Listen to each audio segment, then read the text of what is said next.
Did you know that a lot of very important and powerful individuals have definite plans for your future and the future of your family? These people comprise organizations like the United Nations, the Club of Rome, the Bilderberg Group, the World Health Organization, and thousands of NGOs of which you've never heard and likely never will. But they know you and have you and your loved ones in their sights. These plans they have for you go under many names, but are generally referred to as Agenda 21, Sustainable Development, and more recently, Agenda 2030.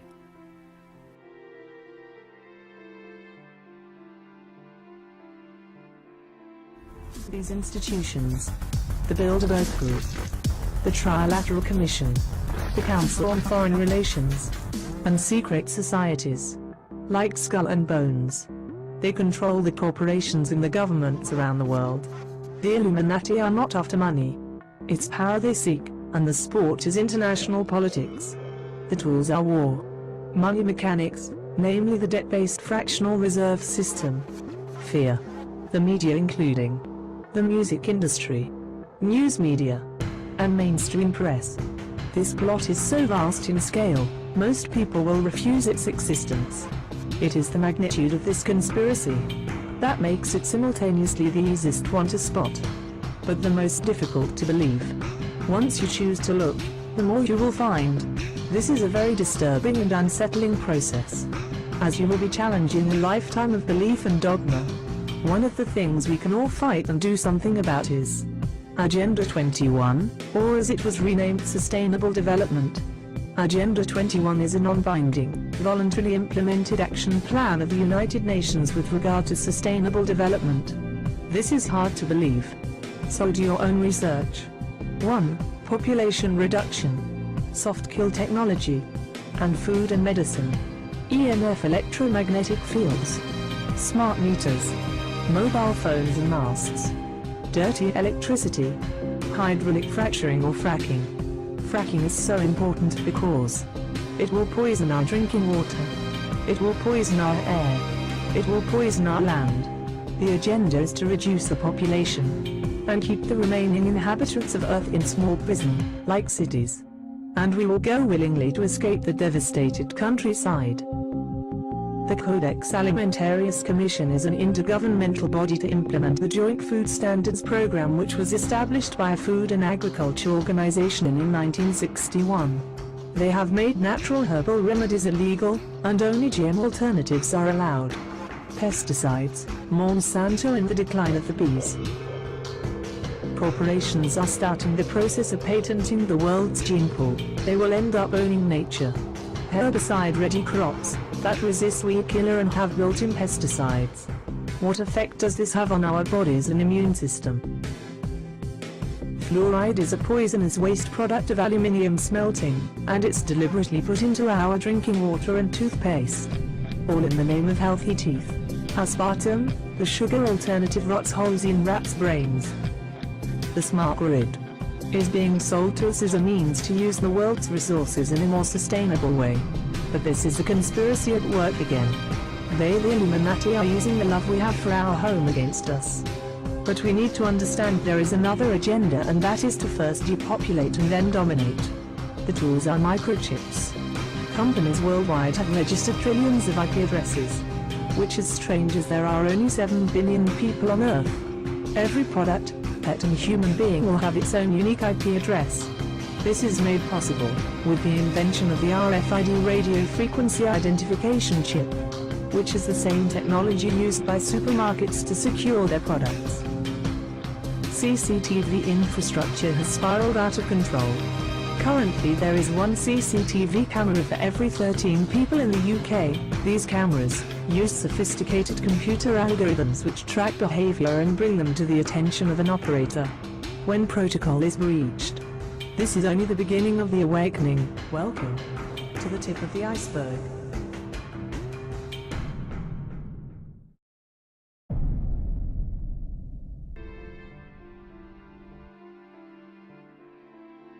This diabolical plan was switched into high gear as of last September when the Pope met with the UN General Assembly to officially kick off the boots on the ground part of Agenda 21, or now Agenda 2030.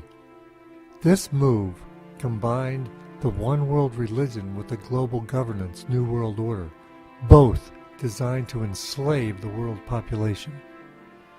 But in order for this plan to work as smoothly and as effectively as possible, the general population must be seduced by a collection of the following 6 lies.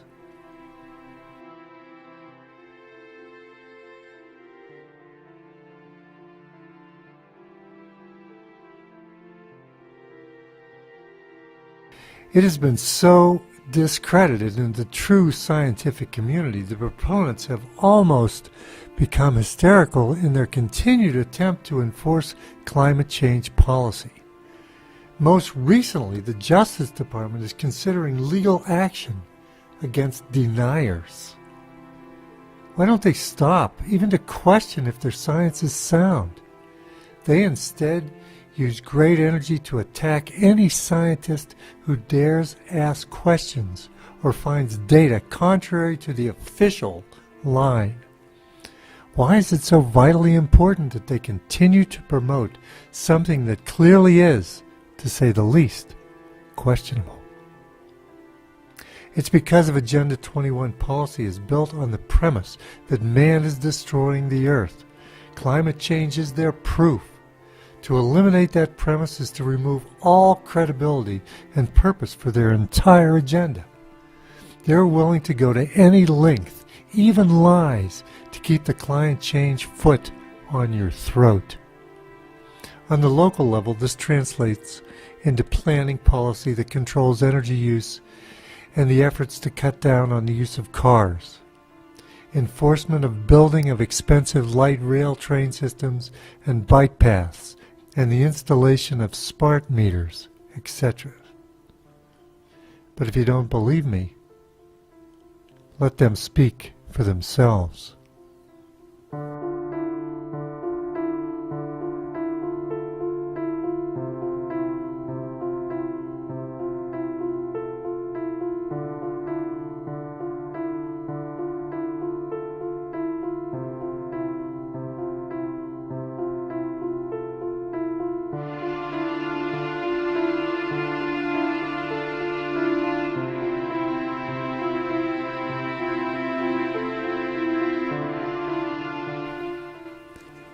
This is the central driving force behind every sustainable policy initiative.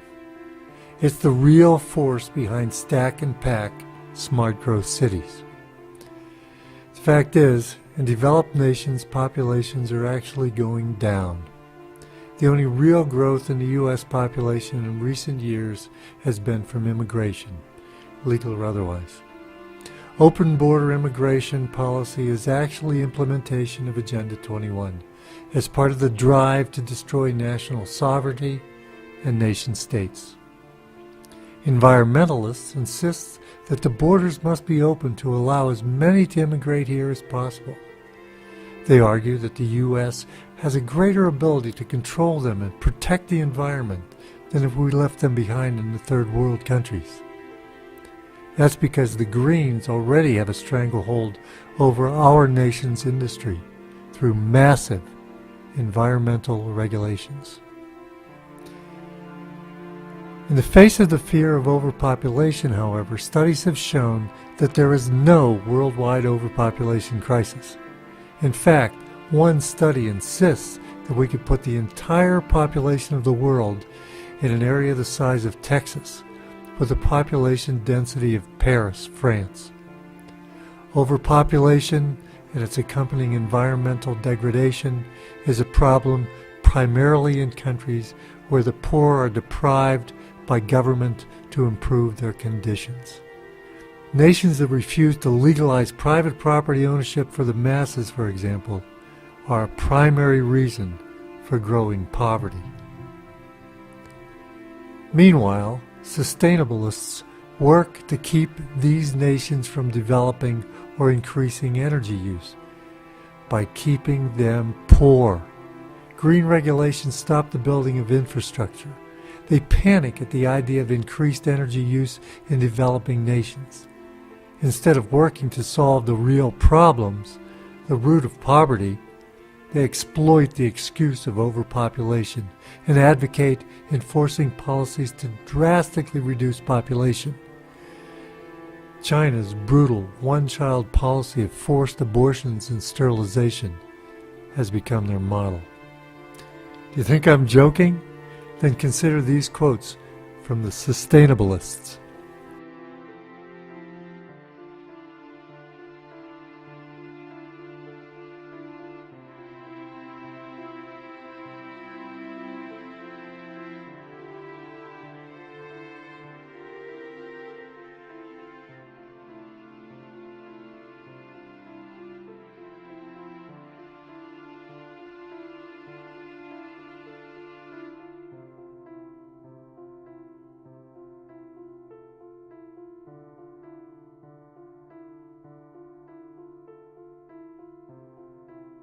We've heard statement after statement from the UN, from members of Congress, the news media, and from Hollywood, all deriding the free market system as evil, corrupt, and a tool of the rich to hold down the poor.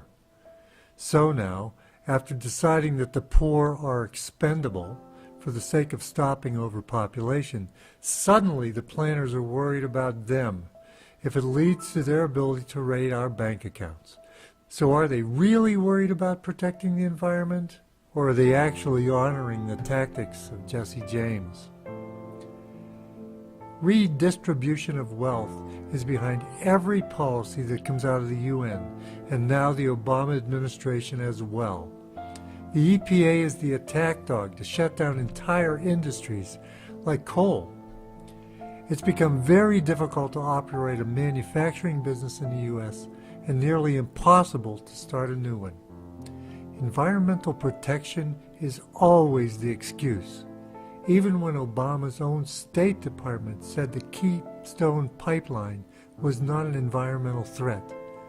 A couple years ago, radical Greens wielding torches demonstrated outside the home of the head of the Keystone Pipeline Company.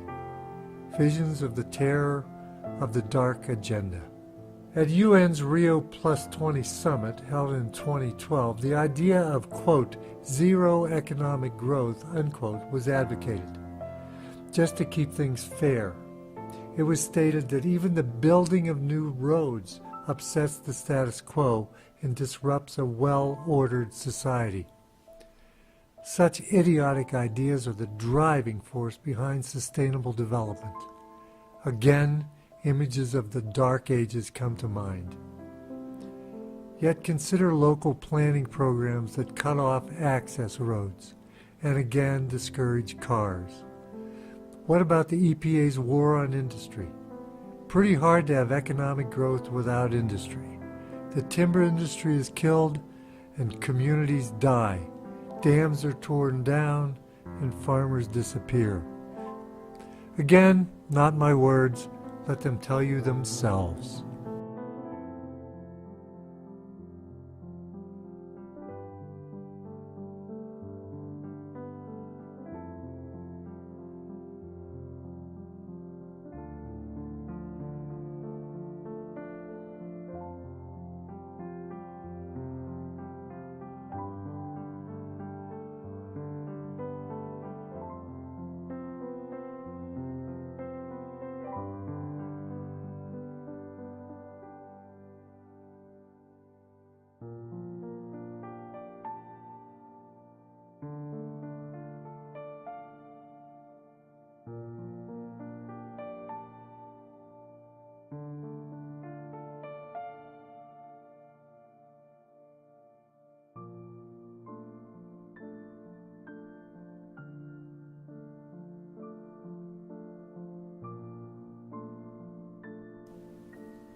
To the average person, the drive to stop any ability to obtain cheap energy makes no sense. People are hurting economically, jobs are lost, energy costs are skyrocketing. Any attempt to drill oil, fracking of shale gas, mining of coal are vigorously blocked by government and green policy. Yet the government spends billions of dollars on, quote, alternative energy, end quote, such as wind and solar, which provides less than 3% of our energy needs. Why? What's the motivation to put such shackles on the U.S. economic engine? The excuse is that energy use drives up CO2 emissions and accelerates global warming. The excuse necessary to, quote, harmonize the U.S. to the socialist, sustainable global noose. Many current state and local policies now are moving to increase taxes at the gas pump to keep energy costs high. In addition, Obama just issued an executive order to ban any offshore drilling of oil. So, just as the consumer started to get a break at the pump, higher taxes and Obama's action will force prices back up. As the prices rise, the, quote, planners will insist that the only solution is to enforce the building of expensive public transportation. But according to some anti-energy advocates, the fear of cheap energy goes beyond environmental protection. Energy availability helps build wealth for individuals and removes them from the roles of the dependent. This is the opposite goal of sustainable policy.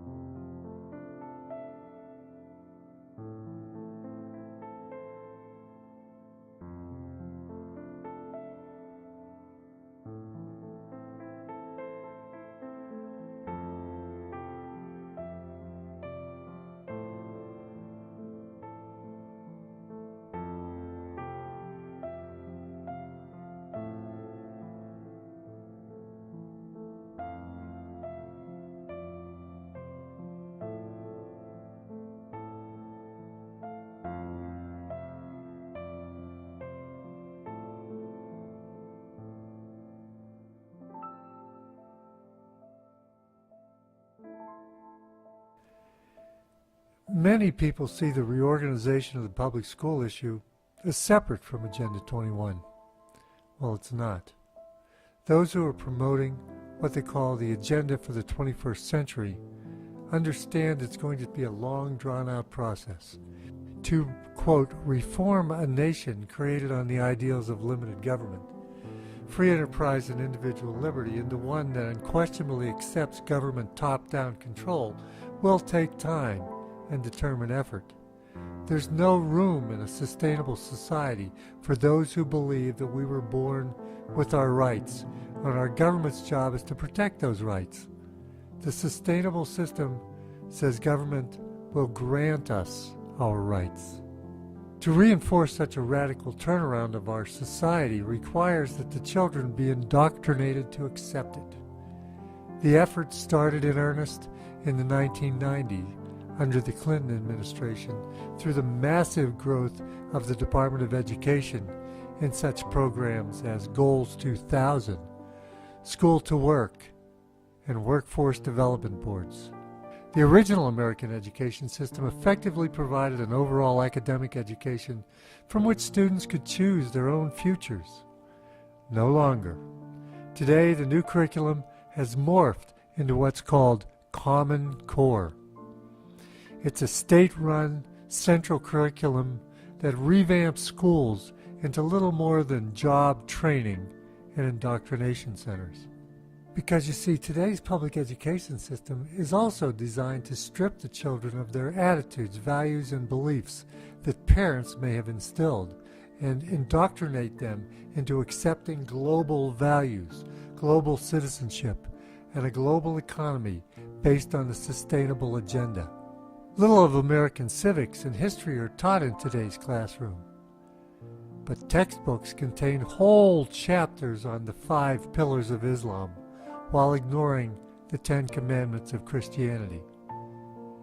The children are fed an unending diet of the evils of capitalism, the selfishness of individualism, and the social justice of redistribution of wealth. It punishes students for possessing individuality and is designed to eliminate such natural human tendencies. That is the common in Common Core. Common values, common goals, common future. Don't rock the boat of a well-ordered society. Common Core is the nationally dictated curriculum necessary for the acceptance and implementation of Agenda 21. Of course, we still elect local school boards, pretending they have some say over the curriculum. It makes us all feel safer for our children. How then do we explain the surge of Bernie Sanders and the tsunami of socialism? Well, today, nearly every adult up to the age of 40 has gone through this indoctrination, trained to accept a future chosen for them by someone else. The education system was fully outlined in a very detailed letter to Hillary Clinton from Mark Tucker of the National Center on Education and the Economy in November 1992, immediately after Bill Clinton was elected president. Tucker said,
so how is healthcare connected to Agenda 21?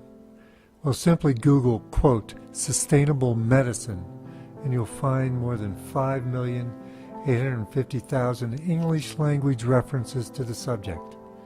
Read through the ideas expressed there, and you will find nearly every provision of Obamacare. An expert on sustainable medicine, the late Madeline Cosman, put it this way, quote, sustainable medicine plus sustainable development equals duty to die, end quote. Sustainable medicine makes decisions through visioning councils that determine what shall be done or not done to each body in its group in its native habitat. Sustainable medicine experts do not refer to citizens in sovereign nations, but to, quote, humans in their, quote, settlements.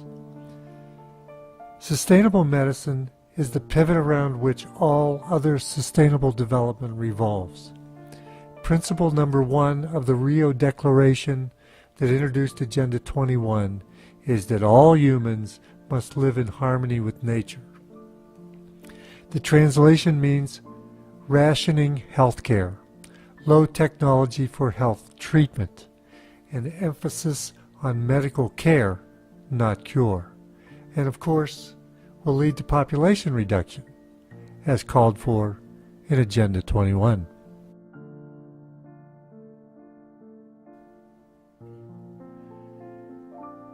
Well, these are the deceptions that are not usually discussed or connected to Agenda 21, yet they're being implemented step by step by local planners in policies that are approved by befuddled elected representatives. It's all driven through pressure from private NGO groups and funded by federal grants. That's how it's done. Constantly driven a little bit with each innocent surrounding idea. Then, without warning, Frankenstein arises from behind the smokescreen. Americans must understand and connect these dots to everyday issues so they can clearly see the root and long-term goals of these policies that are affecting our personal lives. Elected representatives at every level of government must come to understand that legislative actions have consequences far beyond their understanding. Agenda 21 is the Common Core, and it has already invaded every level of our society. Our battle cry must be to stop this monster or watch freedom perish.